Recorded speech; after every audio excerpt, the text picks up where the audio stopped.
Selon Jeune Afrique, le président français Emmanuel Macron va rencontrer le président de la transition au Mali Assimi Goïta, le 20 décembre 2021 à Bamako. Les deux hommes doivent évoquer plusieurs sujets sensibles.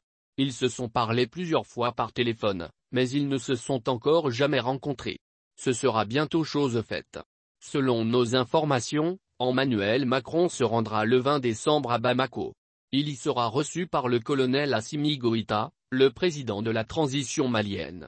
Cette rencontre intervient après des mois de fortes tensions diplomatiques entre les deux pays, explique le journal.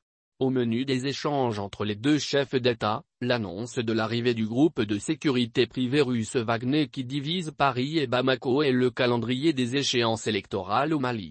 Le ton est monté entre Paris et Bamako après le discours du Premier ministre Choguel Kokala Maïga, le 25 septembre dernier, à la tribune des Nations Unies. Le chef du gouvernement du Mali a accusé la France d'un abandon en plein vol avec la réorganisation de sa présence militaire au Sahel, et ainsi défendu la décision de Bamako d'engager des discussions avec la société paramilitaire russe Wagner.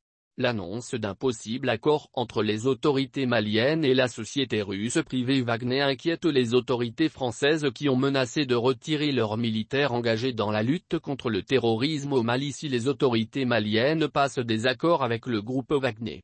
La communauté internationale continue aussi de faire pression sur les autorités maliennes pour un respect du calendrier électoral établi au début de la transition. Lors d'un sommet, le dimanche dernier, à Abuja au Nigeria, la communauté économique des États de l'Afrique de l'Ouest, CEDEAO, a maintenu l'exigence de tenir des élections en février 2022 au Mali et imposera des sanctions supplémentaires en janvier, à défaut d'engagement des autorités maliennes en ce sens.